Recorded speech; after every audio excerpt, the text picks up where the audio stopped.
Hello YouTube, my name is Andrew Ebert, aka the Drucifer, and I'm coming at you with another review of yet another firearm. This one is my newest gun to my collection, and I have to say it's one of my favorites now, and it's going to be my new concealed carry piece. Well, and open carry, and everything else that matters. First off, let me show it to you. I'm going to do a little safety check. As you can tell, the mag well is empty. See? Yeah, put my finger in there. So no need to pop the mag, but just to be safe, as you can tell, nothing in the chamber. This pistol is a Rock Island's Armory 1911 A1 tactical model. Basically what that means is it's got a bunch of new fancy features, skeletonized hammer, skeletonized trigger. Sorry, I've got my very little sleep right now. And it's got a beaver-tailed grip safety, so it doesn't eliminates the whole biting, issue. What can I say about this gun? I used it for training for a class I took here recently. I'll post a video here shortly on my review of that class. Alright, let's get into this. It's 45 ACP handgun, holds 8 rounds in the magazine, 1 in the chamber. It came with a pretty interesting looking mag. Yes, this magazine's loaded because this is, my carry gun, and what good is a gun that's supposed to be your carry gun if it's unloaded? Obviously though, it's safe right now. Holds 8 rounds in there. It's made by, I think it's made by the same people that make it, which is Arms Corps. It's called an Act Mag. It's made in, actually no, it's not. It's made in Italy.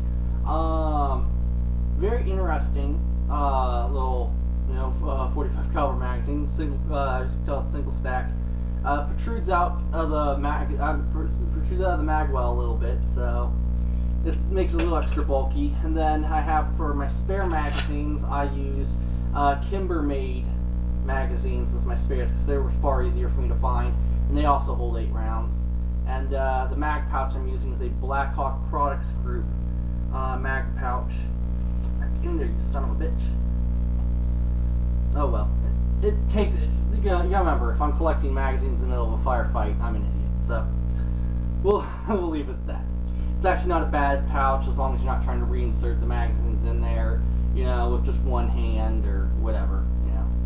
I mean, it's actually meant to hold just one magazine for up to a Glock 21 mag, but screw it. I put two single stacks in there. It fits kind of snug, but if I'm just pulling it out and reloading fast, that's all that matters, is that I can carry my mags well. Obviously I carry them with the rounds pointing towards the center of my body, as is standard.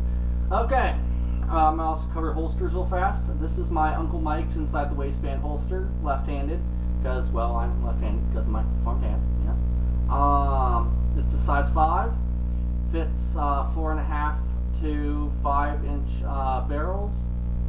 Very nice, very snug, very secure for a open top holster. And that's my concealed carry holster. This is my open carry holster. Phobos, left-handed, paddle holster.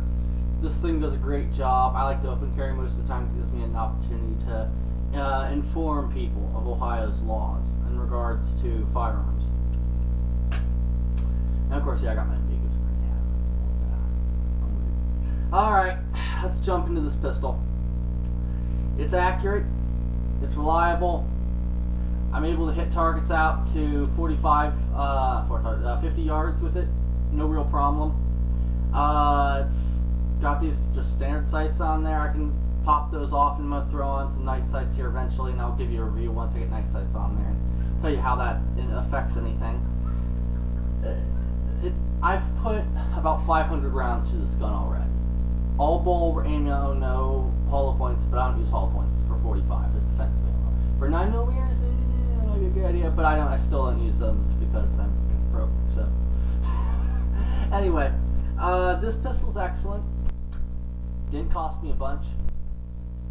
Actually went to a store in Columbus called Gun Envy. Cost me $419 before tax. After tax, plus I got some ammo and all that stuff, and then around 500. But if you take away ammo and all that, you're actually walking out the door for about $430, $435 with it. So it's not a bad gun. You know, it's a good entry level 1911. Much better than your standard mil spec 1911. Like I said, other than that, just a great gun. I would highly recommend one of these. You can customize them just like you can any other 1911. It's compatible with any other 1911's parts.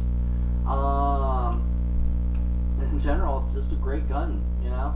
I mean, look at it. It's beautiful, you know? I mean, sure, it's got fake wood grips and everything on there, but, you know, it doesn't really matter.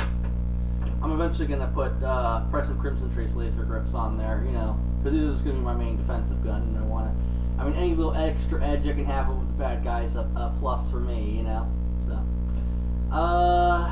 that's it for this particular firearm. I will get back to you with more. It had performed flawlessly for the amount of ammo I put down range. Not a single failure to fire, not a single failure to feed, not a single issue whatsoever. It's a great gun. And a lot of people say, oh, it comes all greasy and everything. Well, I got it, didn't have no grease on it. You know, hardly any. It did have a little along the slide and everything, but easy enough to get out. I mean, if you're familiar with Cosmoline and various other heavy packing greases, it's not hard to get out, you know? Me being a fan of the Mosin Nagant, it's real easy to get that crap out. So, you know, once you get the knack. Anyway, my next video I'm going to present to you, which I'm going to do here in the next minute or two, which I have right over in the corner, is my Glenfield Model 25. This is Andrew Ebert, aka the Drucifer. Just telling you to stay safe and stay free, America. Watch your six. Have a great night.